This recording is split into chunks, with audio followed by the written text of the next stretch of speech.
أعوذ بالله من الشيطان الرجيم بسم الله الرحمن الرحيم بسم الله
أما بعد فقد قال سبحانه وتعالى في محكم كتابه بسم الله الرحمن الرحيم إنما وليكم الله ورسوله والذين آمنوا الذين يقيمون الصلاة ويؤتون الزكاة وهم راكعون صلوات محمد وعلى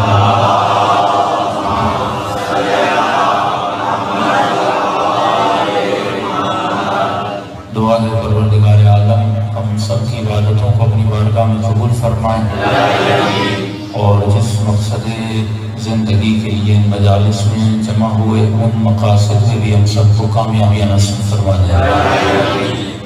مسلسل ولایت نظری اور ولایت عملی کے عنوان سے گفتگو ہو رہی ہے کہ صرف نظریہ انسان کو نجات نہیں دیتا جب تک اس نظریے پہ عمل نہ ہو۔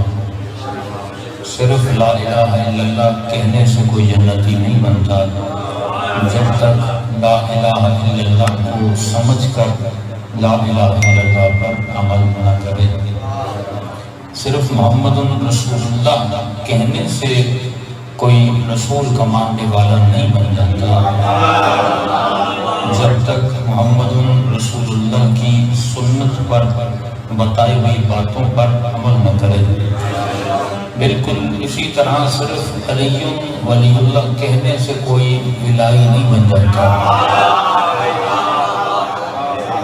جب تک علی ولی اللہ پر عمل نہ کرے۔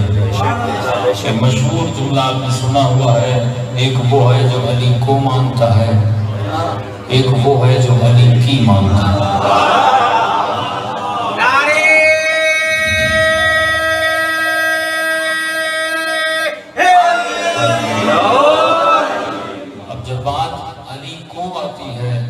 جب لکھیں گے علی کو کون مانتا ہے تو اس میں ہندو بھی ہے، اس میں مسیحی بھی ہے، اس میں بریلوی بھی ہے، اس میں اہل حدیث بھی ہے، اس میں تمام مکاتب ہیں، لیکن جب بات آتی ہے علی کی کون مانتا ہے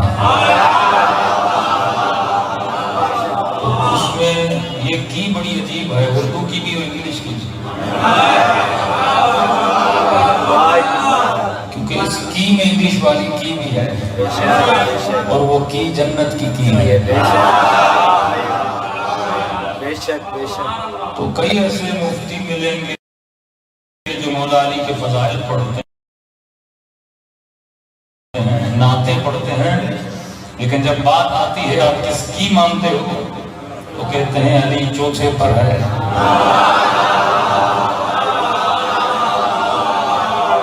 یہی فرق ہے نظریہ رکھنا اور نظریے پر عمل کرنا۔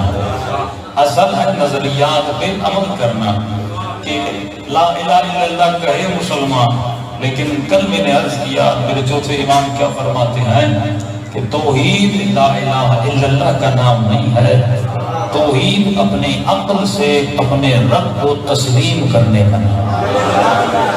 تو فرمایا یہی کنجی ہے ولی اللہ بننے کی، اگر تو توحید کو صحیح طریقے سے سمجھ لے تو فرمایا کبھی بھی پھر رب کی دربار میں بندہ مخالفت نہیں کرتا۔ یہ مخالفت اس لیے کرتا ہے کیونکہ زبان سے کہتا ہے وہ ہے، عمل سے کہتا ہے وہ نہیں ہے۔ اگر اللہ پر کسی کا ایمان ہوتا کیا وہ کبھی حسین کو قتل کرتا؟ اگر اللہ پہ کسی کا ایمان ہوتا کیا وہ 70 سال منبروں سے مولا علی کو برا بھلا کہتا؟ اگر اللہ پر کسی کا ایمان ہوتا کیا وہ اللہ کی دربار میں اللہ کی توہین کرتا، شریعت خدا کو پامال کرتا؟ یہ حکمران لا الہ الا اللہ کہتے تو ہیں لیکن نہ ان کے ایوانوں میں لا الہ الا اللہ ہے، نہ ان کی اسمبلیوں میں لا الہ الا اللہ ہے، نہ ان کی زندگیوں میں لا الہ الا اللہ ہے، کیونکہ جو لا الہ الا اللہ کہتا ہے وہ کبھی بھی شریعت خدا کو پامال نہیں کرتا۔ عجیب ہے نا کہ مسلمان کہے کہ لا الہ الا اللہ، لا الہ الا اللہ کیا ہے؟ معصوم سے پوچھا گیا، معصوم فرماتے ہیں جو کہتے لا الہ الا اللہ مطلب اس کا عقیدہ بن جاتا ہے کہ لا مؤثر فی الوجود الا اللہ، میرے وجود میں اللہ کے سوا کوئی اثر ڈالنے والا نہیں ہے، میرے نفع اور نقصان کا مالک پروردگار عالم ہے، اور جو حکمراں امریکہ سے کر جائے اس کا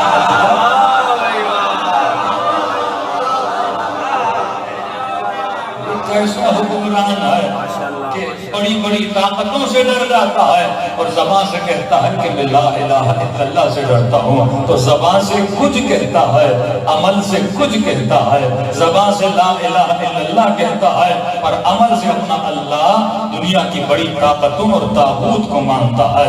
تو فرمایا زبان کچھ ہے، عمل کچھ ہے۔ تبھی امام حسین نے فرمایا کہ 3 لوگوں کی زبان کی چٹکاری کا نام ہے، جس طرح منہ میں سوپاری لیتے ہو مزہ لیتے ہو پھر پھینک دیتے ہو، چنگم کو چباتے ہو مزہ لیتے ہو پھر پھینک دیتے ہو، کہا یہ اسی طرح نعتیں پڑھ کے مزہ لیتے ہیں، یا نبی کہہ کے مزہ لیتے ہیں۔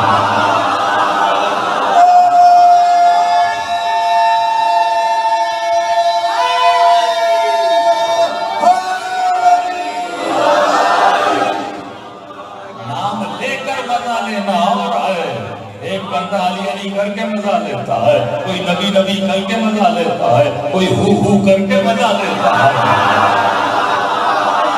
یہ مزے لینے والے ہیں، انہوں نے کلمہ سمجھا ہے نہ اللہ کو سمجھا ہے نہ نبی کو سمجھا ہے. اگر سمجھا ہوتا تو کبھی بھی شریعت خدا کو پامال نہ کرتے. اس ملک میں قانون توہین صحابہ بھی ہے, قانون توہین اہل بیت بھی ہے, ہر کسی کی توہین کا قانون بنا ہوا ہے. اگر کوئی میرے اوپر کیس کر دے, میں حد کی عزت کا کیس ڈال دیتا ہوں کہ اس نے معاشرے میں میری توہین کی ہے, بس سب سے بڑا جرمانہ لگ جاتا ہے. لیکن اس ملک میں کوئی ایسا قانون نہیں ہے جو توہین پروردگار عالم کا ہو. اللہ کی توہین کا مطلب یہ نہیں کوئی قرآن پھاڑے. ایک ہے کاغذ قرآن کو پھاڑنا, ایک ہے اپنی عمل سے قرآن کی آیت کو پھاڑنا. یہ بھی تو ہے نا. ایک قرآن کی آیت ہے کہ مثلا مردوں اے عورتوں تمہارے اوپر خدا نے کچھ چیزوں کو واجب کیا, اے عورت اللہ نے تمہارے اوپر حجاب کو واجب کیا. اب ایک مرتبہ یہ قرآن کے کاغذ کو نہیں پھاڑتی, لیکن اپنے عمل سے بے حیائی کر کے, بے عفتی کر کے عمل سے بتا رہی ہے کہ میں قرآن کی اس آیت کو نہیں مانتی.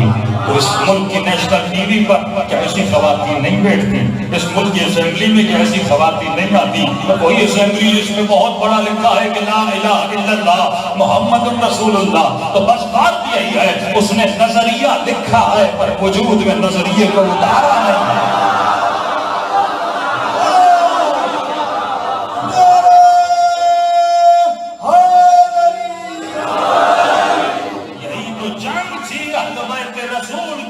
حکمرانوں کے ساتھ کہ کلمہ وہ بھی پڑھتے تھے, کلمہ اہل بیت بھی پڑھتے تھے, فرق یہ تھا وہ پڑھتے تھے, اہل بیت اس کو نافذ کرواتے تھے. اتنی زبردستی علی کو حکومت دی. مولا کبھی بھی حکومت کے خواہاں نہیں تھے, دوسروں کو دی جاتی تھی, لپٹ کے حکومت کو لے لیتے تھے. لیکن علی کے در پہ گئے, دوبارہ گئے, تیسری بار گئے, یہاں تک حالات لکھے گئے کہ ابن عباس فرماتے اتنا رش تھا علی کے گھر میں کہ ہمیں ڈر تھا کہیں حسن و حسین لوگوں کے پاؤں کے نیچے نہ آ جائے.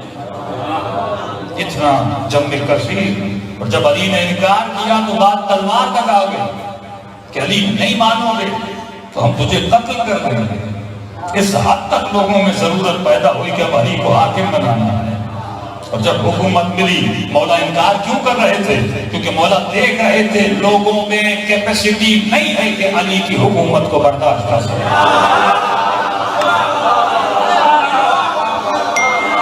لوگوں میں توانائی نہیں ہے کہ علی کی حکومت کو برداشت کر سکے.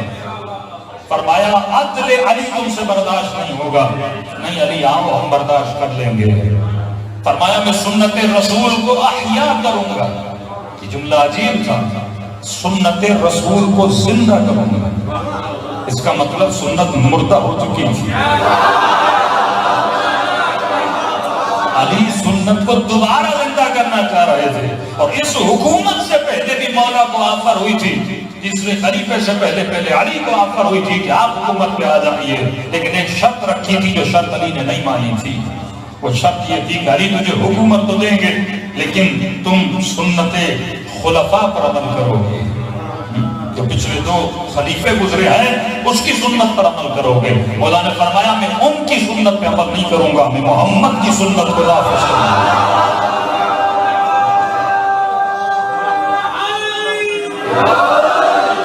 تاریخ کے جملے ہیں کسی شیعہ کتاب کے نہیں ہے, یہ اہل سنت کی تاریخ میں ہے. یہ واقع پڑھی اور بتائیں, پڑھی اور دیکھیے اور پرکھیے کہ تاریخ اسلام میں ہوا کیا تھا. لیکن جب چوتھی باری آئی کوئی آپشن نہیں تھا علی کے علاوہ. اگر آپشن ہوتا تو ان کے پاس جاتے, لیکن علی کے پاس آئے. اور مولا جب حکومت پر آ گئے تو سنت رسول کو نافذ کروایا. اور کئی اعمال میں مولا کو تکلیفیں بھی ہوئی, مسائل بھی ہوئے. اور جب مولا نے عدل الہی کو نافذ کرنے کی بات کی, اتنی سخت تقریر کی, فرمایا اگر کسی کے گھر میں بھی یتیم اور غریبوں کا مال پڑا ہوا ہے, علی ان کے گھروں سے لے کر آئے گا. اور مولا نے تقریر میں کہا کئی ایسے تھے جو نبی کے زمانے میں تھے لیکن پہننے کے لیے لباس نہیں ہوتا تھا. 2 جوڑوں والے 3 جوڑوں والے کچھ صحابی تھے.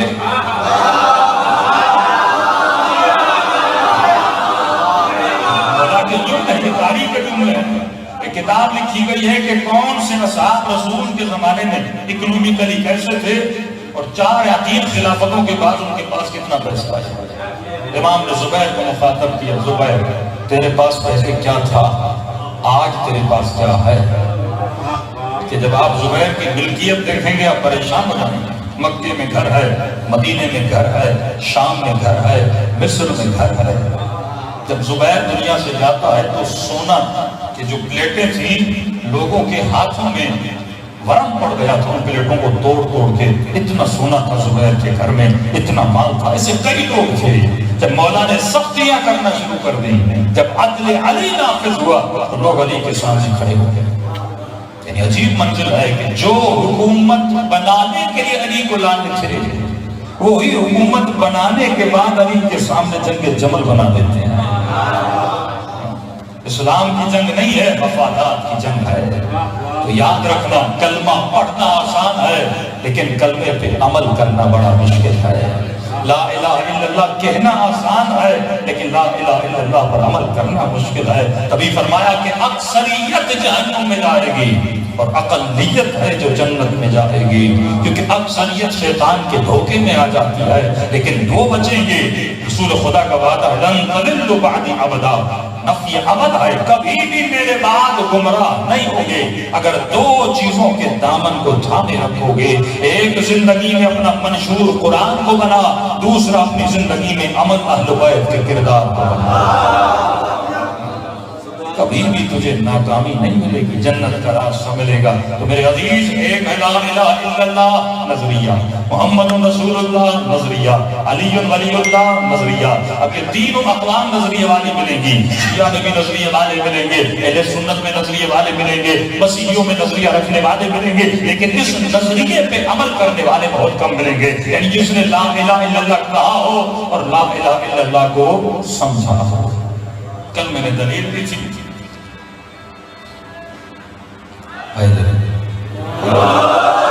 کل میں نے دلیل دی اپنے امام کی توحید کو مضبوط کرنے کے لیے تو مولا فرماتے ہیں عجزت ابصار الناظرین عن رؤیتہ، دیکھنے والوں کی آنکھیں اللہ کے دیکھنے سے عاجز ہیں۔ کہ مولا کیوں؟ فرمایا کیونکہ خدا کی نہ ابتدا ہے نہ خدا کی انتہا ہے۔ تفسیر تو سمجھ کے آپ کے ذہنوں میں بیٹھ گئی، اللہ کی نہ ابتدا ہے نہ انتہا ہے، کیونکہ وہ ازلی بھی ہے ابدی بھی ہے۔ ہم ابدی ہیں اور ازلی نہیں ہے۔ ایک دن تھا کہ ہم پیدا ہوئے اور ہمیشہ رہیں گے، لیکن کوئی ایسا دن نہیں تھا کہ خدا پیدا ہوا ہو، وہ ہمیشہ سے تھا، ہمیشہ سے رہے گا۔ تو فرمایا اس کی نہ ابتدا ہے نہ انتہا ہے، مطلب اس کا نہ کوئی سٹارٹنگ پوائنٹ ہے نہ کوئی اینڈنگ پوائنٹ ہے۔ اگر وہ نظر آئے تو نظر کیسے آئے؟ کیونکہ آنکھ سے ہر وہ شے نظر آتی ہے جس کی سٹارٹنگ اور اینڈنگ ہوتی ہے۔ میں نے ٹشو کی مثال دی تھی، یہاں سے شروع ہوا یہاں پہ ختم ہوا۔ اگر خدا بھی نظر آئے تو کہیں سے شروع ہوگا تو کہیں سے ختم ہوگا، اور جو شروع اور ختم ہو جائے وہ خدا کیسا ہے؟ بڑی آسانی سے امام نے ہر صاحب عقل کو بتا دیا کہ خدا کیا ہے۔ خدا نظر نہیں آتا، اور کچھ اعتراضات جو توحید میں کی جاتے ہیں میری کوشش ہوگی کہ اعتراض کا وقت اتنا نہیں ہوتا۔ فرمایا ایک وجود ہے جس کو علمی استحضاء میں ممکن الوجود کہا جاتا ہے، اور ایک وہ ہے جسے واجب الوجود کہا جاتا ہے۔ ممکن الوجود، لفظوں میں غور کریے بات سمجھ میں آ جائے گی۔ ممکن الوجود یعنی ممکن ہے کہ یہ ہو، ممکن ہے کہ یہ ہو اور ممکن ہے کہ یہ نہ ہو۔ مثال کے طور پہ آج میں ہوں کل میں نہیں، تو میرا وجود ممکن ہے۔ مثلا 88 میں پیدا ہوا، اس سے پہلے نہیں تھا۔ آپ میں سے کوئی 70 کوئی 60 کوئی 100 سال پہلے نہیں تھا، آج آپ ہیں اور 50 سال بعد آپ نہیں رہیں گے۔ مطلب میرا وجود ممکن ہے کہ ہو، ممکن ہے کہ نہ ہو، مطلب نہ میرا ہونا ضروری نہ میرا نہ ہونا ضروری۔ ہمارے وجود کی حیثیت یہی ہے کہ ممکن ہو ممکن ہو، نہ ہو، نہ ہونا ضروری ہے نہ ہونا ضروری ہے، لیکن ایک وجود ہے جس کا ہونا ضروری ہے، کیونکہ اگر وہ نہ ہو تو یہ ممکن نہ ہو، اگر وہ نہ ہو تو یہ ممکن نہ ہو۔ میں ممکن بنا اس کی وجہ سے، اس نے ارادہ کیا تب جا کے ممکن بنا۔ ایک اصطلاح ہوتی ہے عدم اور وجود. عدم مطلب کچھ نہیں، وجود مطلب کچھ ہو. تو عدم سے جس نے عدم کو وجود دیا وہ خدا ہے. یعنی میں نہیں تھا، اس نے کہا ہو جائے تو میں ہو گیا. تو ایک بنا ممکن، لیکن ایک وہ ہے جس کا ہمیشہ ہونا ضروری ہے، اسے کہتے ہیں واجب. واجب الوجود، جس کے وجود کا ہونا ضروری ہے. اگر وہ نہ ہو تو کائنات نہ ہو. ایک تو یہ دلیل ہو گئی. دوسری دلیل جس کو علت المعلول کہتے ہیں، یہ ایک دلیل صاحبان عقل کے لیے ہے، صاحبان فہم کے لیے ہے. یہ عقل اللہ نے چائے پینے کے لیے نہیں دی، یہ عقل اللہ نے سوچنے کے لیے دی ہے. یہ عقل لوڈے کھیلنے کے لیے نہیں ہے، یہ عقل صرف کرکٹ کھیلنے کے لیے نہیں ہے. ان فی خلق السماوات والارض واختلاف اللیل والنہار لآیات لأولی الالباب. زمین و آسمان کے بننے میں اور اس زمین و آسمان کے اختلاف میں اللہ نے آیتیں رکھی ہیں. کن کے لیے؟ جو صاحبان عقل ہیں. اور آگے کہتا ہے یہی صاحبان عقل زمین و آسمان میں سوچتے ہیں اور سوچنے کے بعد پھر خدا کی تسبیح میں مشغول ہو جاتے ہیں. یعنی تسبیح تب تک نہیں ہو سکتی جب تک تو سوچے گا نہیں. سوچے گا تو اللہ کی تسبیح کرے گا، فکر کرے گا تو علی کے دروازے پر آئے گا. علی بغیر فکر کے نہیں ملتا، علی صاحبان عقل کو ملتا ہے. ورنہ سب کو مل جاتا ہے، ہر کسی کو نہیں ملتا. جس کے وجود میں عقل ہے اس کو ملتا ہے. تو دوسری دلیل وجود خدا پر. ایک تو سمجھ گئے تیرا وجود ممکن ہے آج ہو، ممکن ہے کل نہ ہو. دوسری دلیل کیا ہے؟ علت اور معلول ہر شے کے بننے کی علت ہے، جس کو اردو میں کہیں سبب اور مسبب. وجہ کیا ہے؟ بھئی آپ کیسے بنے؟ آپ نے اپنے والد کی وجہ سے، وہ کبو اپنے والد کی وجہ سے، وہ کبو بھی اپنے والد کی وجہ سے، اور وہ بھی کب تک جاؤ گے؟ تو عقل انسان، اس کو ہم دور اور تسلسل کہتے ہیں، عقل کہتی ہے کہ کہیں نہ کہیں مجھے رکنا پڑے گا، کیونکہ چلتا گیا تو فیصلہ تو ہوگا ہی نہیں نا. پھر وہ تسلسل ہو جائے گا اور سر چکرا کے بندہ گر جائے گا. تو عقل کہتی ہے کوئی اسٹارٹنگ پوائنٹ تو ہو. یہ کیا ہے کہ اس کو اس نے بنایا، اس کو اس نے بنایا، اس کو اس نے بنایا. تو یہاں پہ دو فلسفے بنے. انبیاء نے کہا کہ وہ جو کائنات کا نقطہ ابتدا ہے وہ اللہ ہے، جس نے کائنات کو وجود بخشا وہ خدا ہے. سائنس کہتی ہے کہ وہ میٹر ہے، مادہ ہے، مٹیریل ہے. لاؤٹ مادے سے بنا، میرا جسم مادے سے بنا.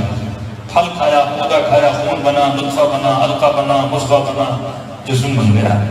جب سبزیاں کھاتے ہو کیا بن جاتی ہیں؟ خون بن جاتی ہے نا. تو یہ مادہ ہے. آپ نے دانہ زمین میں ڈالا، 100 دانے نکل کے آ گئے، تو یہ مادہ ہے. تو اس نے کہا کہ کائنات کو کس نے بنایا؟ مادے نے بنایا، مٹی نے بنایا، مٹیریل نے بنایا. تو یہ پوری کائنات مادے سے بنی ہے. ہم کہتے ہیں پوری کائنات کو جس نے بنایا اس وجود کا نام اللہ ہے. اب اس کو بچے کو سمجھانے کے لیے اس دلیل کو رد کیسے کرو گے کہ مادہ نہیں ہے خدا ہے؟ کیسے رد کرو گے؟ وہ کہیں گے مادہ ہے، کبھی کہیں گے بگ بینگ ہے، کبھی کہیں گے پانی کے قطرے سے بنا ہے. مختلف تھیوریز، مختلف نظریات آئیں گے. اب اس نظریے کو باطل میں کیسے بدلو گے؟ اللہ نے عقل دیا ہے، عقل سے سوچو گے تو عقل تجھے خود بتائے گی کہ میرا بنانے والا کون ہے. اگر جوان سوچے بھائی ایک سائنسدان پتے کو دیکھ کے گریویٹی تک پہنچ جاتا ہے، تو کائنات کو دیکھ کے خدا تک پہنچ نہیں سکتا کیا؟ اگر سوچے تو خدا کو ڈھونڈنا بڑا آسان ہے، لیکن بندہ سوچے، غور کرے، فکر کرے. یہ گھنٹہ فضول چیزوں میں سوچتا رہتا ہے. علی والا فضول چیزوں میں اپنا دماغ ضائع نہیں کرتا، اپنی انرجی ویسٹ نہیں کرتا. یہ انرجی کو خالق انرجی کے اوپر لگاتا ہے، جس نے تجھے یہ طاقت دی، جس کی وجہ سے تو انسان بنا ہے. ورنہ گدھے اور انسان میں کیا فرق ہے؟ کھاتا وہ بھی ہے، کھاتا تو بھی ہے، چلتا وہ بھی ہے، چلتا تو بھی ہے. تھک ہو جاتا ہے تو سو جاتا ہے، تو بھی تھک جاتا ہے تو سو جاتا ہے، پھر اٹھ کے چلتا ہے، تو بھی چلتا ہے. تو انسان تب بنتا ہے جب اس کی خلقت میں غور و فکر کرتا ہے.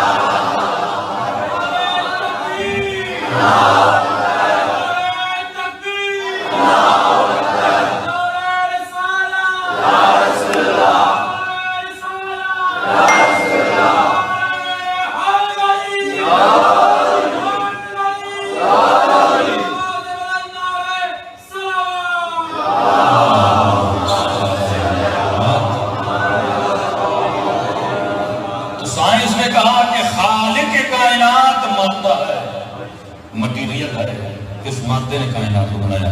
آئیے سائنسدان کو آپ کیسے سمجھاؤ گا؟ سب سے پہلی بات کہ مادے میں احساس نہیں ہوتا. اس میں نہ خوشی، اس میں نہ غم. اب ہاتھ میں خوشی ہوتی ہے، یہ بھی دیکھا نا.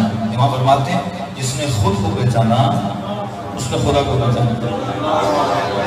آپ میں سے کوئی ہے جو مجھے اپنی خوشی دکھائے؟ خوشی نظر آتی ہے، اظہار خوشی ہوتا ہے، لیکن خود خوشی نظر نہیں آتی.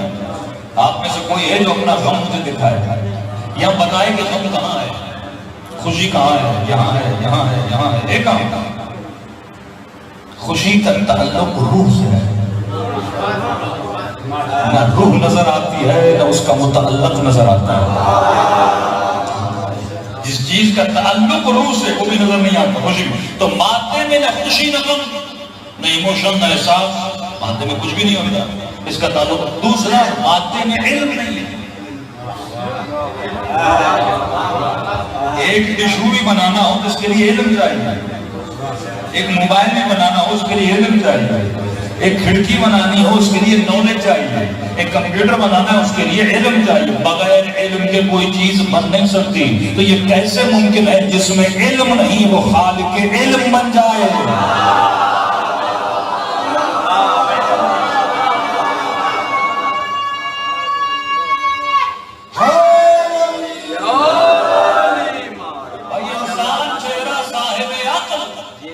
یہ وجود ہے جس میں خدا نے عقل رکھی، مادے میں عقل نہیں. جس میں عقل نہیں وہ خالق عقل کیسے بن سکتا ہے؟ جس میں علم نہیں وہ خالق علم کیسے بن سکتا ہے؟ تو یقیناً جس نے کائنات کو بنایا وہ عقل کل ہوگا، وہ علم کل ہوگا. کہ اگلا جملہ امام فرماتے مولا فرماتے ہیں، شاید بتایا تھا آپ کو کہ شکریہ کس کا ادا کیا جاتا ہے؟ انسان تعریف کس کی کرتا ہے؟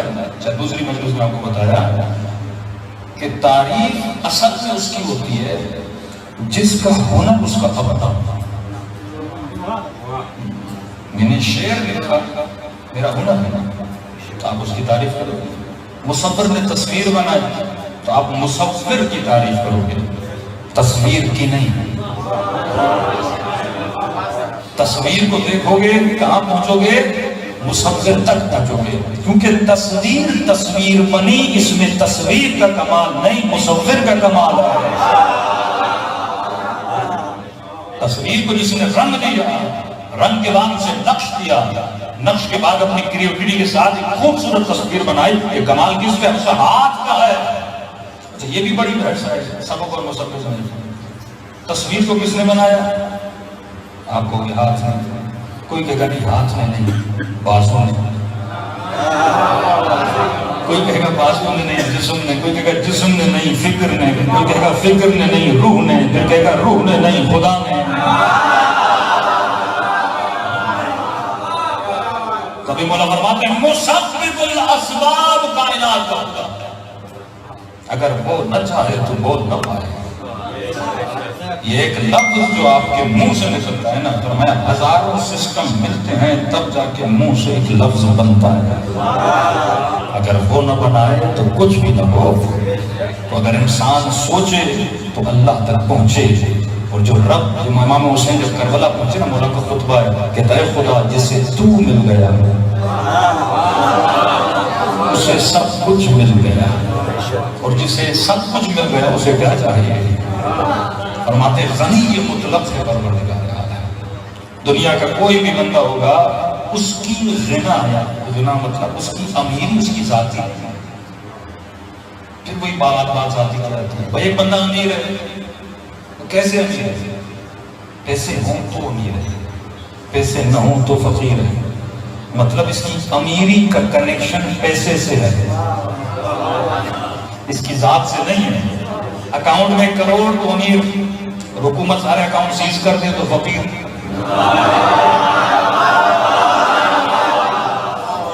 یہ کیسی امیری ہے؟ مطلب امیری میں کاغذوں کا محتاج ہے. اہل بیت کی امیری یہ نہیں تھی.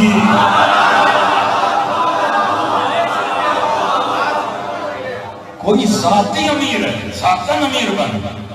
اللہ کی جو امیری ہے وہ اس کی ذات کی ہے، وہ اپنی امیری میں کسی کا محتاج نہیں ہے۔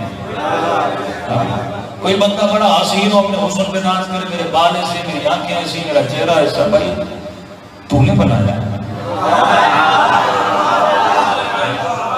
اللہ جب چاہے تجھے گنجا بنا دے، جب چاہے وہ تجھے حسن دیتا بھی ہے، پھر بوڑھا کر کے تیرا حسن لیتا بھی ہے، تو لے کر بتاتا ہے حسن تیرا نہیں تھا، میرا تھا۔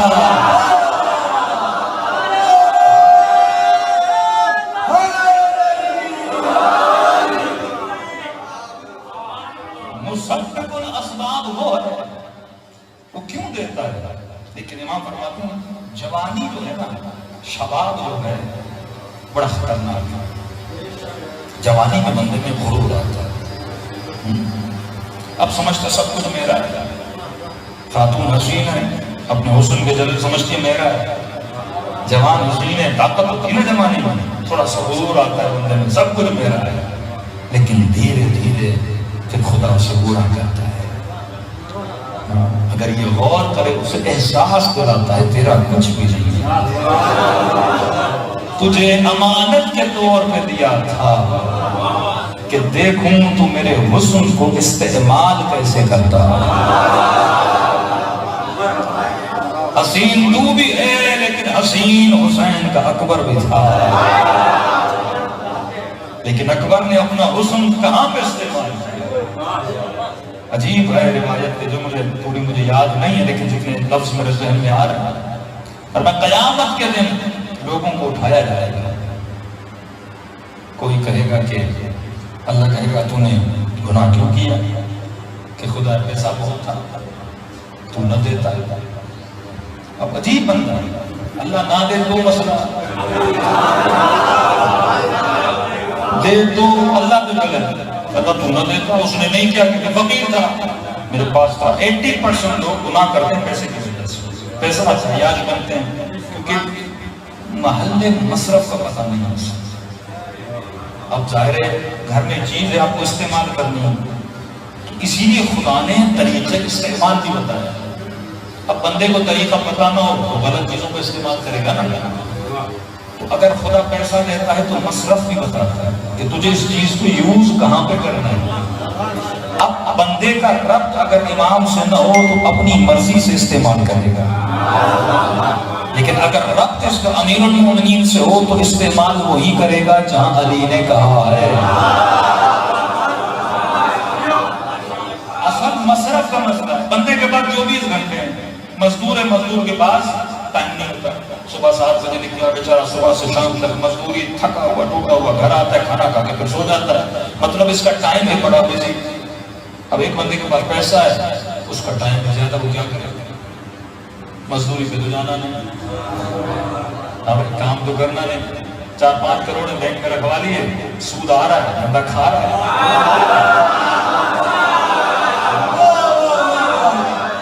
اسے کیا مطلب؟ اس کا ٹائم بچا ہوا ہے، کسی کا پیسہ بچا ہوا ہے، کسی کا ٹائم بچا ہوا ہے، مختلف چیزیں ہماری بچ جاتی ہیں۔ تو بندے کو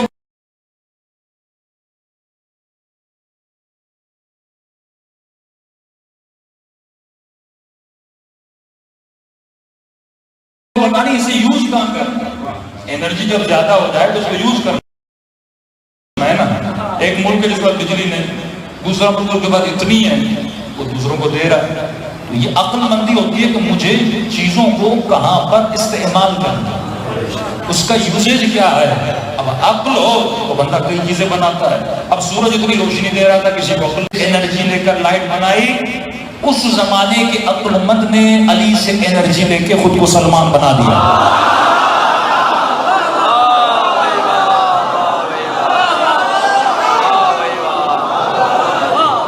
لیکن جس میں عقل نہیں تھی وہ رسول کے ساتھ بھی رہ کے گدھے کے گدھے رہے۔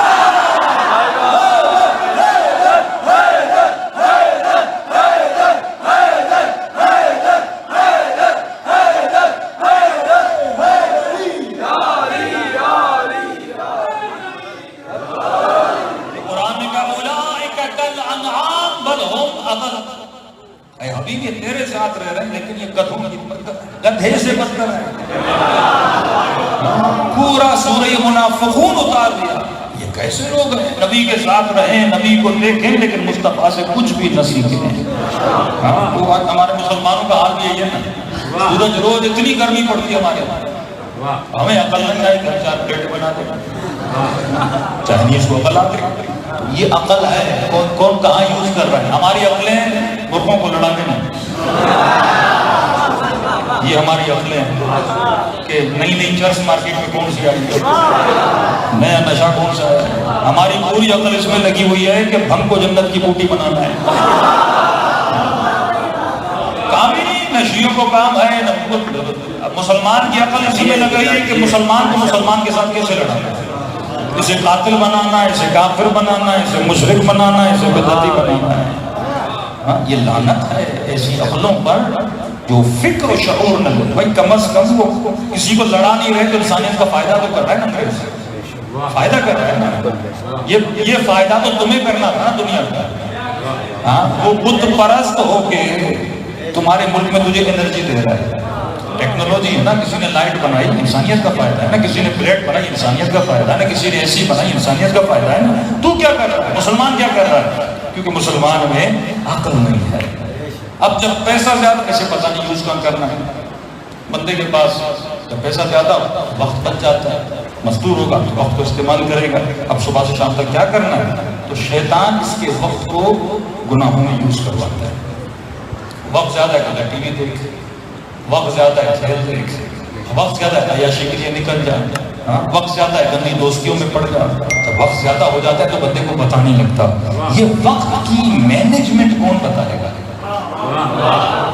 کہ مجھے وقت کو, مجھے پیسے کو, مجھے اولاد کو مینج کیسے کرنا ہے. شادی کرنا تو ہر کسی کو آتی ہے, وہ تو حیوان بھی کر لیتے ہیں, تعلق بنا لیتے ہیں, لیکن بیوی کو سنبھالنا, بچے پیدا کرنے میں کیا ہے. مولوی نے کہہ دیا مسلمان پڑھاؤ, مسلمان پڑھاؤ, یہ بھی پڑھاتا جا رہا ہے. یہ نہیں پتہ اس بچے کو پالنا ہے, پوسنا ہے, اس کی تربیت کرنی ہے. کل یہ نہیں کہ معاشرے کو ایک شرابی دے, ایک نشائی دے, ایک بد کردار دے, بس نہیں. وہ لگا ہوا ہے کہ وہاں بھی کم ہے, وہاں بھی پڑھاؤ. یہاں پہ کوئی کہتا ہے شیعہ پڑھاؤ.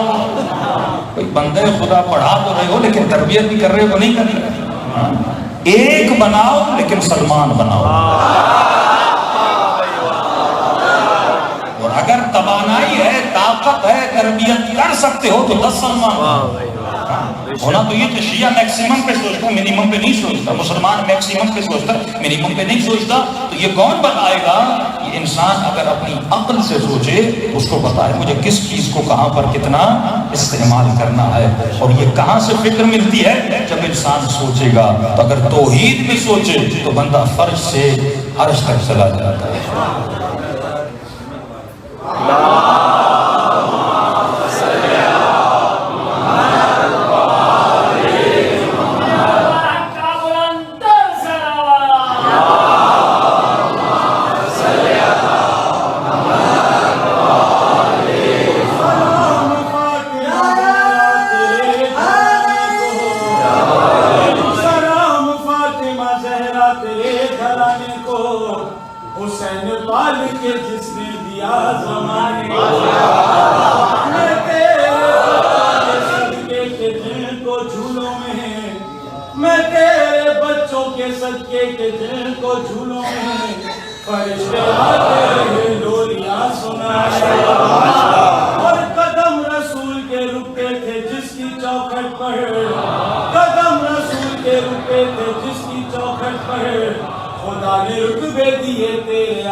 کہا تھا کس نے دل فاطمہ اور دعائیں کرتا ہے توقیر اب تو آ جاؤ, دعائیں کرتا ہے توقیر اب تو آ جاؤ, ہے انتظار تیرا مولا اب زمانہ.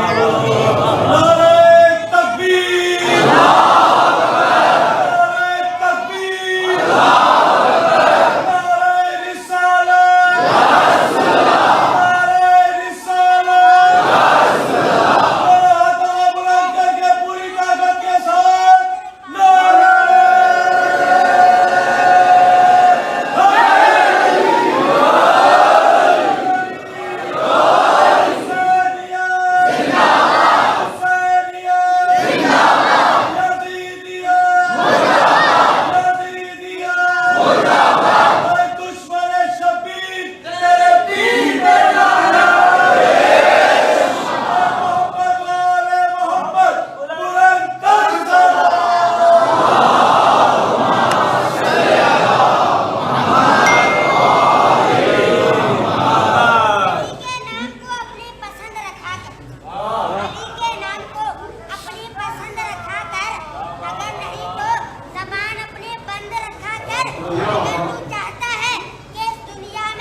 کہنا علی بولنے والی ہے زبان، جو علی سن نہیں سکتے انہیں کہنا صلوات علی محمد و علی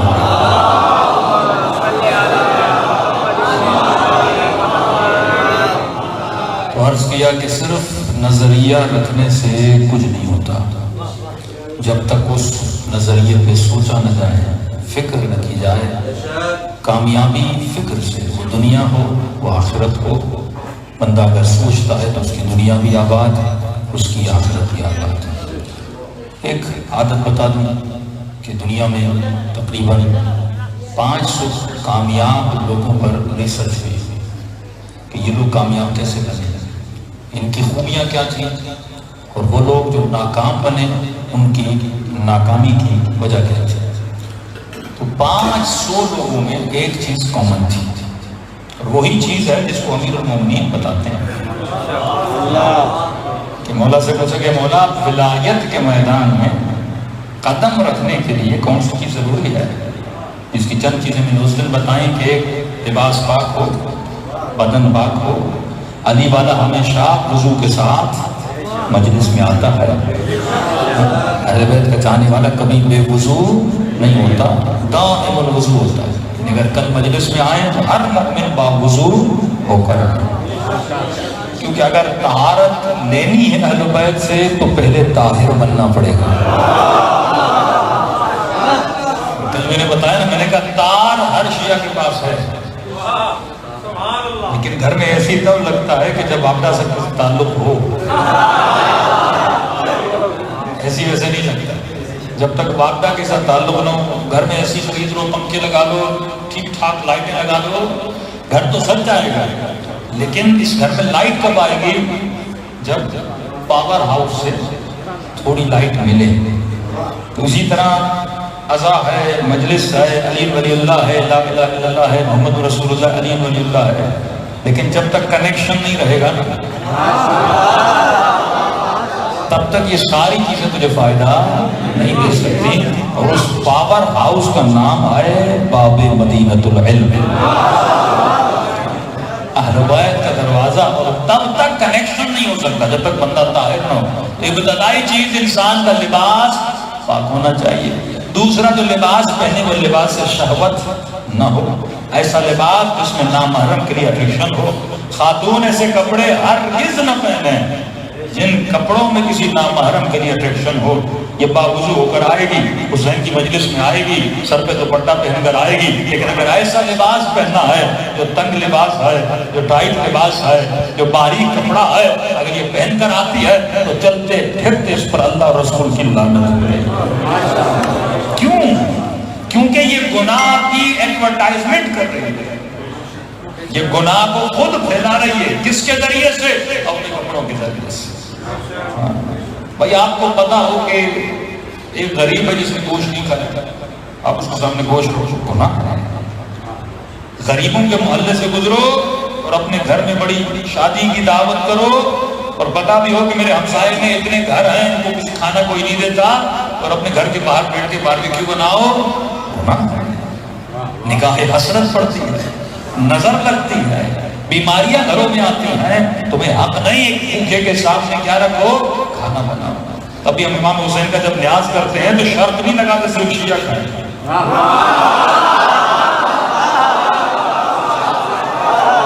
اسی نظریے کی پاسداری ہے۔ بھائی ظاہر 10 دے گے، 15 دے گے، 20 دے گے، جب چڑھے گی خوشبو جائے گی، ہر بھوکے کو خوشبو آئے گی، تو ہم کہتے ہیں حسین کے در پہ آؤ، حسین کا نمک کھاؤ۔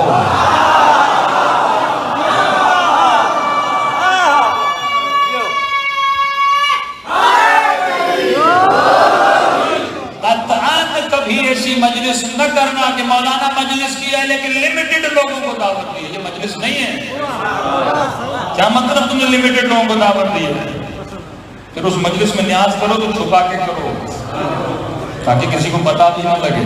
لمیٹڈ مجلس ہے، گلی کے باہر پڑا ہوا ہے، کوئی آدمی، کوئی فقیر، کوئی بیچارہ بھوکا جس نے کھانا نہیں کھایا، آنکھ نکلتی ہے غریبوں کی۔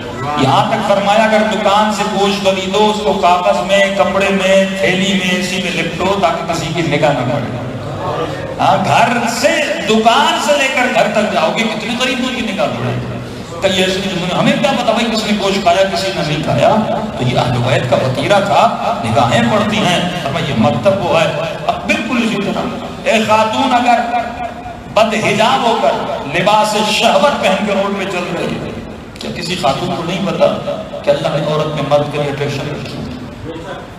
ہر عورت کو پتا ہے، ہر خاتون کو پتا ہے. جب تجھے علم ہے کہ تمہارے وجود میں خدا نے ایک اپوزٹ وجود کے لیے کیا رکھی ہے؟ اٹینشن رکھی ہے. اور علم کے رکھتے ہوئے اگر یہ ایسا سنگار کرے، یہاں تک منع ہے فرماتے ہیں اگر خاتون باہر نکلے تو تیز خوشبو بھی نہ لگائے. یہاں تک منع ہے عورت کہ خوشبو بھی نہ لگائے. نبی فرماتے تھے اگر چلے، کیوں کہا کہ آہستہ سے چلو، پاؤں میں پاسیبے پہن کے چلتی تھی، آوازیں آتی تھیں، چھنک چھنک کی آوازیں. حجاب ہوتا تھا، کمپلیٹ حجاب ہوتا تھا، لیکن جب چلتی تھیں تو پاؤں سے آوازیں آتی تھیں. مرد کے لیے اس آواز میں بھی اٹریکشن، مرد کے لیے اس خوشبو میں بھی اٹریکشن ہے. تو فرمایا خبردار کبھی بھی ایسے نہ چلا کرو. یہ لباس لباس شہوت ہے، یعنی کالا لباس پہنے حسین کی مجلس میں آئے، لیکن ایسا لباس ہو جس میں نامحرم کے لیے اٹریکشن ہو تو یہ چلتی پھرتی اللہ کی لعنتوں کو سمیٹ رہی ہے، رحمتوں کو نہیں سمیٹ رہی. اسی طرح فرمایا مرد کے لیے بھی، مرد بھی ایسا لباس نہ پہنے، ایسا سنگار نہ کرے جس سے نامحرم کے لیے. وہ نوجوان جو کالج میں، یونیورسٹیز میں کسی مکس گیدرنگ میں جاتے ہیں تو خبردار کبھی بھی اس نیت سے کچھ نہ کرنا کہ تم کسی اپوزٹ پرسن کو اپنی طرف اٹریکٹ کرو. اس سے نجاستیں بڑھتی ہیں، طہارتیں نہیں بڑھتی. تیسری ہم نے بتایا کہ علی والا ہمیشہ دائم الوضو رہتا ہے. یہ وضو کے ساتھ ساتھ وضو حضور ہے. وضو تجھے گناہ سے بچاتا ہے. وضو حضور خدا کو پیدا کرتا ہے. وضو قرب علی ابن ابی طالب کو لاتا ہے. وضو آنکھوں میں حسین کا گریہ لاتا ہے. بڑے فوائد ہیں وضو کے. تو میں نے کہا کہ ہر مومن کو یقین ہے کہ موت آئے گی تو مولا کی زیارت ہوگی. من یمت یرانی، مصدق حدیث، جو بھی مرے گا علی کی زیارت کرے گا. تو میں نے کہا تجھے یقین ہے کب مرو گے؟ 1 منٹ کے بعد. بس کسی کو پتا نہیں میں کب مروں گا. اتنا تو یقین ہے نا جب مرو گے تو علی کی زیارت ہوگی. یہ یقین ہے کہ مرو گے تو علی کی زیارت ہوگی، یہ یقین نہیں کہ کب مرو گے. تو کم از کم وضو کر لو تاکہ جب مرو تو زیارت علی کی وضو کے ساتھ ہو جائے.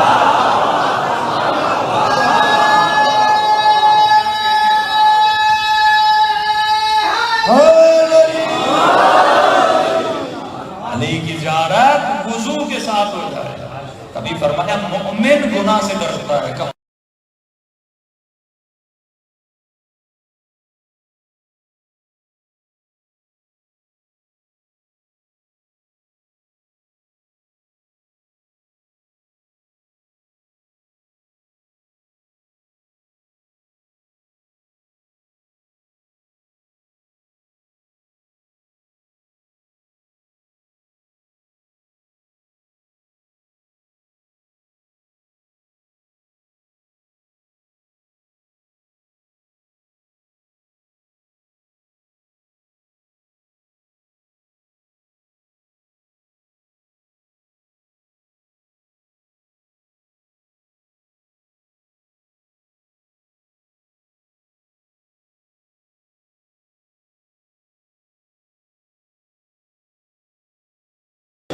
علی کی زیارت وضو کے ساتھ ہو جائے.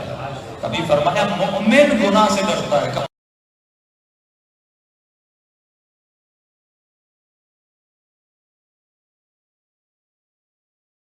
مولا کیوں؟ فرمایا اس لیے اسے نہیں پتا موت کب آئے گی. اگر وہ گناہ کرتے موت آ گئی. اس وقت کئی لوگ نشے میں موت آ گئی، گناہ میں موت آ گئی، وہیں سانس نکل گئی، اس حالت میں موت آئے. تو یہ کیسے علی کی زیارت؟ تو وہاں پہ پروردگار عالم اپنے جو نیک مالدار بندے گزرے ہیں نہیں پائے گا. کہے گا ان کے پاس بھی تو مال تھا، انہوں نے گناہ کیوں نہیں کیا؟ کسی کو اٹھائے گا کہے گا تو نے گناہ کیوں کیا؟ کہے گا خدایا تو نے مجھے حسین بنایا تھا اور دنیا کے بڑے لوگ میرے حسن کے دیوانے تھے، نہ تو مجھے حسین بناتا نہ میں گناہ کرتا. اس وقت آواز کبریا آئے گی کہ یوسف کی محفل ہے. یعنی تشیع سے اگر کربلا نکالو تو تشیع میں کچھ اگر کربلا نکال دو کچھ بھی نہیں، آپ کو دین ملا مجلس سے، ایمان ملا مجلس سے، یہ شیعت بڑی مجلس سے نا، ساری چیزیں کس سے بڑی ہیں؟ یہ آپ کا بہترین وسیلہ تھا، کیونکہ امام جانتے تھے شیعوں کے پاس نہ ممبر تھا، نہ حکومت تھی، نہ پیسہ. شیعوں سے مطلب اہل بیت کے پاس عظیم چیزیں نہیں تھیں. حکومتیں ان کے پاس، مال ان کے پاس، میڈیا ان کے پاس، فوجیں ان کے پاس، حکمران ان کے پاس. یہ واحد وسیلہ تھا کربلا کا کہ شیعہ 4 بھی ہوں تو حسین کے نام پہ جمع ہو، اور جمع ہو کے اہل بیت کے فرامین بتائیں، قرآن کی تفسیر بتائیں، کلام خدا بتائیں، تاکہ ان مجلسوں سے لوگوں میں نور پھیل سکے. اور حسین ابن علی نے کربلا جاتے ہی اپنے قافلے کو مجلس میں رکھ دیا. جہاں جہاں پہنچتے تھے چند لوگوں کو بھیجتے تھے، کبھی زہیر کے پاس جاؤ سے دعوت، رکتے جاتے تھے. تو کردار اہل بیت کا ایسا تھا، جو قافلہ ملتا تھا امام حسین کے ساتھ رہتا تھا. 5000 کے قریب لوگ تھے جو چلے تھے مختلف لوگوں سے. لیکن جب امام نے دیا بجھایا، جب موت کو سامنے دیکھا تو آہستہ آہستہ اٹھ کے جانے لگے. لیکن جس نے اپنا کنیکشن حسین سے مضبوط کیا تھا وہ مسیحی بھی تھا نا، حسین کے پاس رک گیا. یہ عجیب ہے، جو وہاں سے چلے تھے وہ چلے گئے، لیکن کئی ایسے تھے جو نئے نئے راستے ملے. جیسے زہیر کا تصور ہی نہیں تھا کہ امام کے پاس آ. یہاں تک جب اسے پتا چلا کہ امام حسین کا خیمہ ہے تو میرا خیمہ دور لگاؤ، کہیں ایسا نہ ہو حسین کے ساتھ سامنا مدد کرنی پڑے. خیمہ دور لگا. آج تک تاریخ کو یہ علم نہیں کہ کیا کہا تھا امام نے کہ زہیر آیا، آج تک کسی کو نہیں پتا. بات راز ہے. اور کہنے کے بعد واپس آیا. کچھ کہتے ہیں اپنی بیوی کو کہا کہ میں نے اپنا حق آزاد کیا، جانے سے پہلے کوئی طلاق نہیں اسے کہ جہاں جانا چاہو چلی جاؤ، کیونکہ میں جہاں جا رہا ہوں وہاں سے واپسی کا راستہ نہیں. کوئی غر بنا، کوئی وہاں بنا، غلام جون رسول کا بھی غلام، علی کا بھی غلام، مولا حسن کا بھی غلام، پھر امام حسین. کربلا میں کہتے صحابی رسول ہے، رسول کی خدمت کی، آزاد کیا. مولا علی کے پاس ہے، مولا نے آزاد کیا. مولا حسن کے پاس ہے، مولا حسن نے آزاد کیا. امام حسین کے پاس ہے. اور شب عاشور امام حسین نے بلایا، فرمایا جون حسین نے تجھے بھی آزاد کیا. کہتے جیسے سنا رو پڑا، مولا میں نے تو نوکری ہی سی دلگی کی ہے، مجھے بھی تو آزاد کر. فرمایا تو آزاد ہے، اگر کسی کی غلامی میں جانا پسند کرے تو زین العابدین کی غلامی میں چلا جائے. بوڑھا صحابی ہے، کچھ 90 سال، کچھ مور دین 90 ایئرس بتاتے ہیں. پر میں خیمے میں آیا امام زین العابدین کی. یعنی یہ وہ ہے جس نے چوتھے امام کو پالا ہے، جو ان نے بڑا کیا تھا، ہاتھوں پہ جوان کیا ہوا. جیسے آیا تو امام نے ادب سے کہا کہ جو آپ رو کیوں ہے؟ فرمایا کہ حسین نے آزاد کر دیا. تو اچھی بات ہے، تو بوڑھا ہو چکا ہے، اب جا اپنی زندگی گزار. آزادی کا مطلب امام نے جون سے جہاد اٹھا لیا اور فرمایا تو چلا جا اپنی زندگی سکون سے گزار، جنت تجھ پہ واجب ہے، جہاد حسین نے تجھ سے اٹھا لیا ہے. روتا ہوا امام کے پاس. امام نے کہا تو بوڑھا ہو چکا ہے، لڑ بھی نہیں سکتا، بوڑھا ہوا ہے. کہ جب بابا نے آزاد کیا میں نے آزاد کیا، جا سکون سے مدینے میں زندگی گزار، جہاں جانا چاہتا ہے، زندگی کے آخری لمحات ہیں سکون سے گزار. رو رہا ہے. امام نے کہا رو کیوں رہا ہے؟ کہ مولا وہ غلام کیسا جو مشکل میں اپنے آقا کو چھوڑ کے چلا جائے، ایسی غلامی مجھے پسند نہیں ہے. بس ضد تھا، سفارش کی میرے چوتھے امام نے امام حسین نے اجازت تھی. لیکن تاریخ لکھتی ہے کیسے لگا، بوڑھا تھا، گھوڑے پہ چڑھنا چاہا تو چڑھ نہیں سکا. پورے سفر میں جس طرح بیویوں کو اونٹوں پہ بٹھا کے لایا گیا، جون بھی اونٹ پہ آیا تھا. بوڑھا تھا، جائے تو کیسے جائے؟ سوار ہونا چاہا، سوار نہ ہوا، آخر میں تلوار لی اور پیدل چلا لشکر یزید پہ حملہ کرنے۔ مطلب جس میں جتنی توانائی تھی وہ کر رہا تھا۔ آج تجھ میں کتنی توانائی ہے اتنا اہل بیت کے لیے کر، اتنا دین خدا کے لیے کر، اتنا راہ پروردگار عالم کے لیے کر۔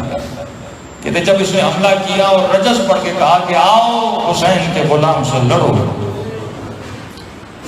تو کہتے ہیں فوج اشقیا حسین پہ ہنسنے لگی۔ کہتے ہیں حسین کے پاس کوئی بہادر نہیں تھا، بوڑھے کو بھیجا ہے۔ حسین کے پاس جنگجو نہیں ہے کہ حسین نے ایسے بوڑھے کو بھیج دیا ہمارے مقابلے میں۔ تو یہاں ابن سعدیہ شمر نے کہا ٹھہرو، مجھے پتا ہے کہ حسین کو تکلیف کیسے دینی ہے۔ کہ کیا مطلب؟ کہ کوئی اسے تلوار سے نہیں مارے گا، کوئی اسے نیزے سے نہیں مارے گا، بوڑھا صحابی رسول ہے۔ کہ پھر کیا کرنا ہے؟ اس ملعون نے کہا گھوڑوں پہ سوار ہو جاؤ، اس کے اطراف میں جمع ہو جاؤ، اتنے پتھر مارو، اتنے پتھر مارو، تلوار سے نہیں، اس کو پتھروں سے مارنا ہے، کیونکہ تکلیف تو ہوگی نا، مولا زین العابدین کو تکلیف ہوگی، جس نے پالا تھا، حسین کو تکلیف ہوگی، بڑھاپے سے لے کر کے حسین کے ساتھ رہا۔ کہتے ملعونوں نے پتھر مارنا شروع کیا، نبی کا بوڑھا صحابی اتنے پتھر لگے کہ زمین پہ گرا۔ چند اصحاب ہیں جن کا سر مولا حسین نے گود میں لیا ہے، ان میں سے ایک جون ہے۔ ہر صحابی کے لاشے پہ نہیں گئے، چند صحابی 3 یا 4 ہیں، مولا ہر کسی کے لاشے پہ، اتنا وقت نہیں تھا ہر کسی کے لاشے پہ جاتے ہیں، ان میں سے ایک جون ہے۔ کہتے ہیں دوڑے آئے، جب یہ زمین پہ گرا تو حسین نے سر اپنی گود میں لیا۔ اس وقت یعنی تصور کرو، جس نے جوانی سے لے کر بڑھاپے تک اس درد کی غلامی کی ہو، اسے تو راضی ہونا چاہیے نا۔ ہم کتنی آسانی سے کہتے ہیں مولائی ہیں، ہم کتنی آسانی سے کہتے ہیں ہم حسینی ہیں۔ کبھی اپنے مولا سے بھی پوچھو نا کہ تو حسینی ہے کہ نہیں، جب تک اس کی آواز نہ سنو یقین نہ کرنا۔ جون کا سر حسین کی گود میں، پہلا جملہ کہا کہ مولا کہ آپ مجھ سے راضی ہو گئے۔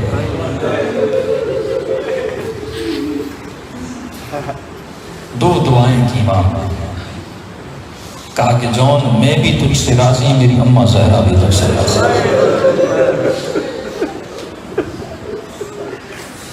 لشکر یزید کا سپاہی کہتا ایک منظر میں دیکھ رہا تھا، واللہ ایسے کریم امام اللہ نے تجھے دیے ہیں، واقع سن کے انسان کا دل کرتا ہے کہ حسین کو قربان ہو جائے۔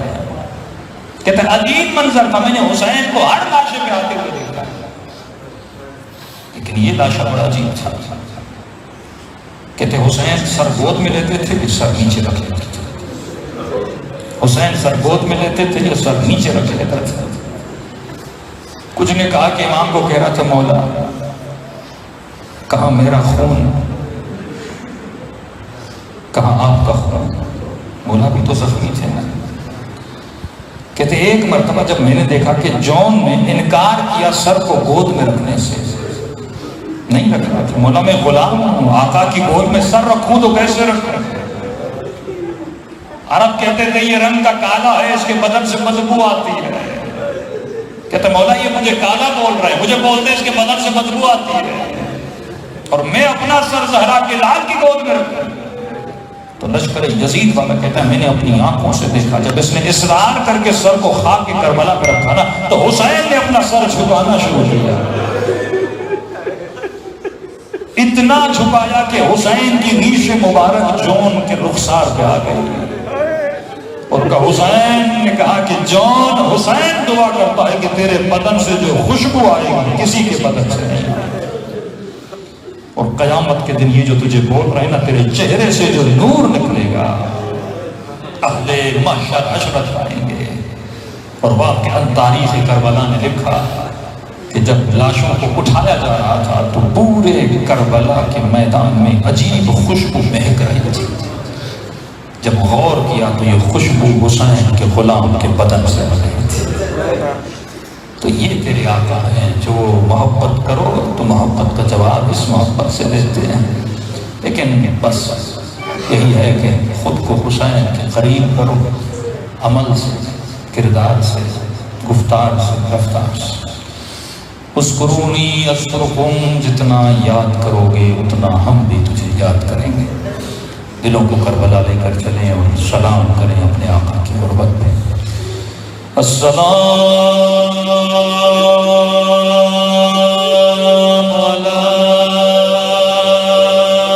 الحسین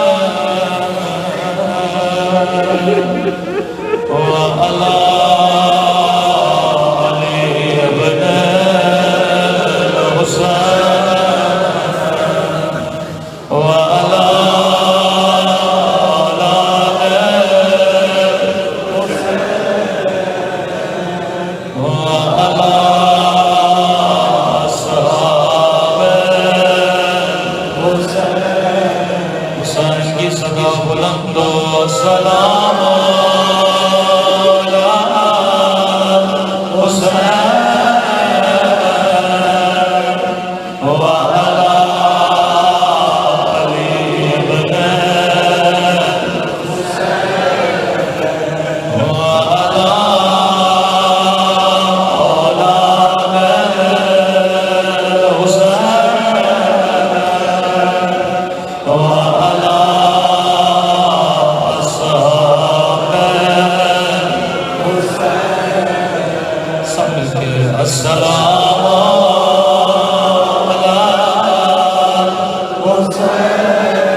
میرا سلام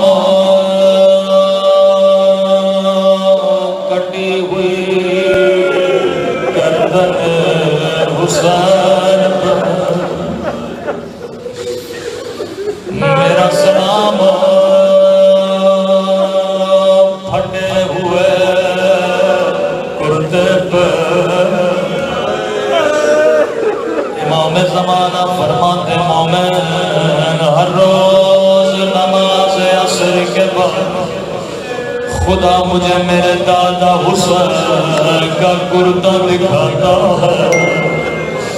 اے مومن تو پانی روتا ہے لیکن تیرا امام زمانہ خود روتا ہے۔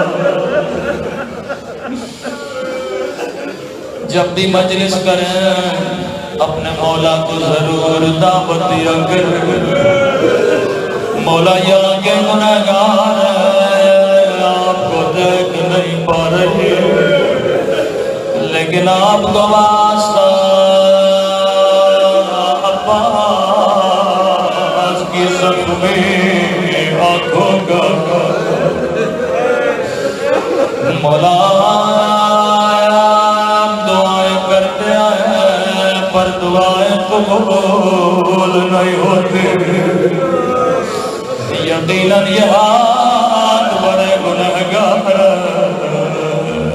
آپ کو واسطہ تو کٹے ہوئے ہاتھوں کا۔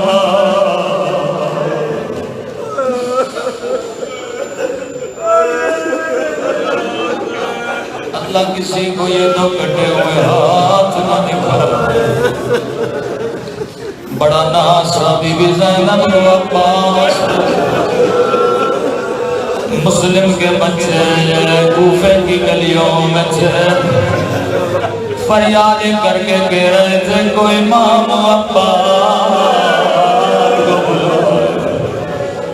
پورے سفر میں زینب کو بڑا ناز رہا، جب تک عباس ہے زینب کو کون دیکھے گا؟ اسی طرح ننھی سی سکینہ کو بھی عباس میں بڑا بھروسہ تھا، جب تک میرا چچا عباس موجود ہے سکینہ کو بنا کون تماچے مارے گا؟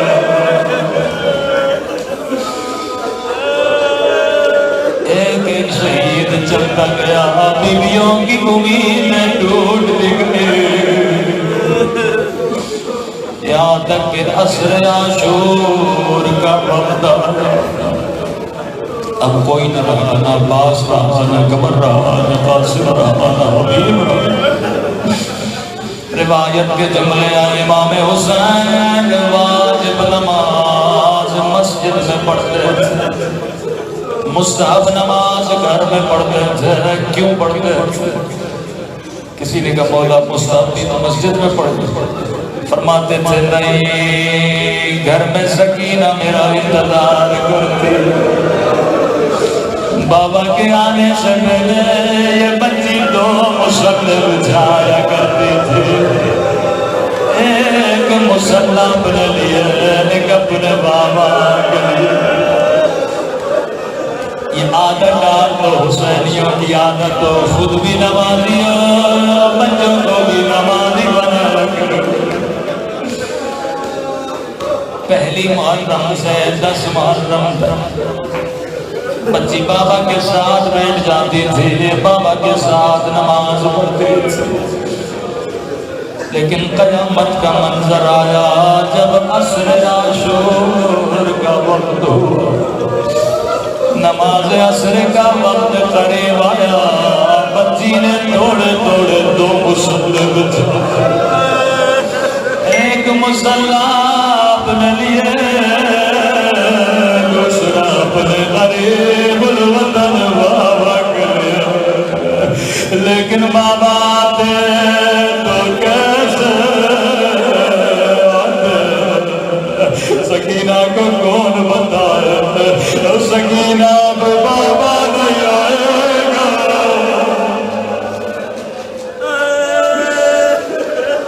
4 سال بچی کو کون سمجھا؟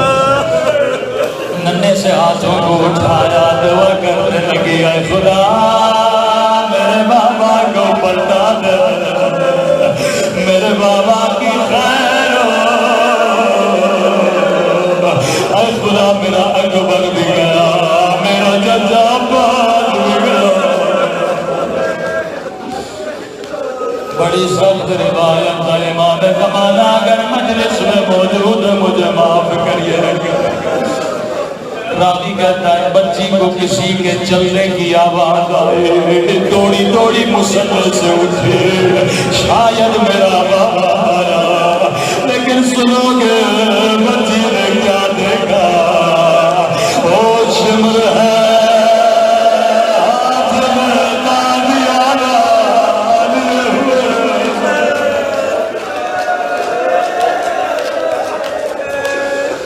اللہ کسی بچی کو بابا کا ناطق دکھا۔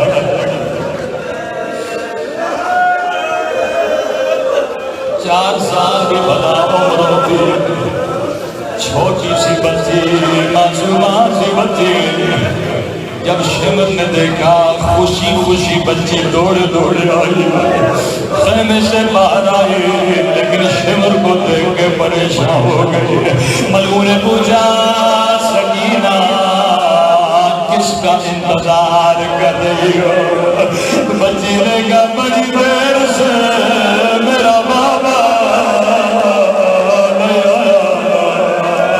اب روایت کے جملے بڑے سرد، او سیدو مجھے معاف کر دے، آیت اللہ مداغری فرما دے، ملعون کے ہاتھ میں حسین کا کٹا سر تھا، سر کو بچی کی طرف لے گا، بچی ہو گیا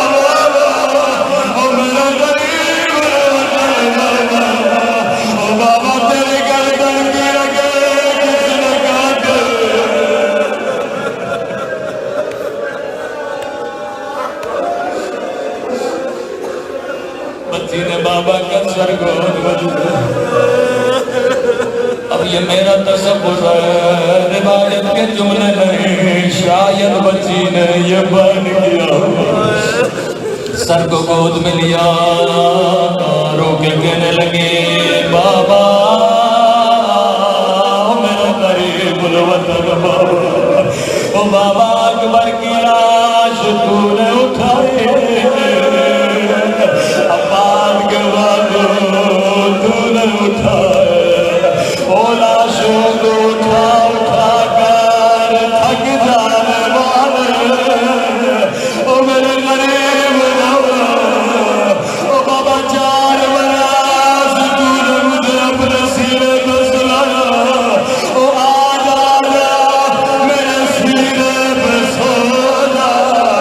بچی بابا سے پیار کر رہے تھے یا شملہ کے بنا، بچی سے بابا کا سر چھینا، اتنے زور سے تماچے مارے کہ سکینہ میں ہوش آ گئے.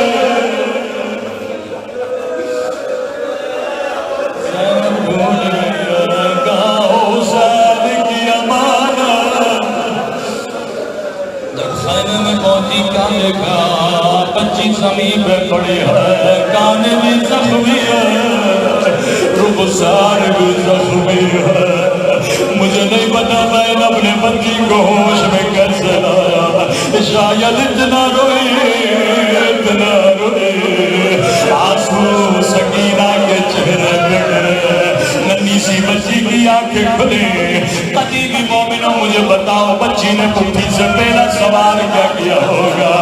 یہ نہیں کہا پھوپھی اماں شمر نے میرے در چھیڑے، یہ نہیں کہا پھوپھی اماں شمر نے مجھے تماچے مارے، یہ نہیں کہا پھوپھی اماں میرا بابا کا گلا کٹا، یہ نہیں کہا پھوپھی اماں کوئی میرے چچا باز کا بلائے. اے مجلس میں آنے والیوں سنو، سکینہ نے پہلا سوال کیا کیا؟ جیسے نگاہ زینب پہ پڑی، پہلا سوال کیا پھوپھی اماں آپ کی چادر کہاں ہے؟ زینب نے کہا سکینہ جو شمر تیرے دل میں گیا، ارے میری چادر میں گیا.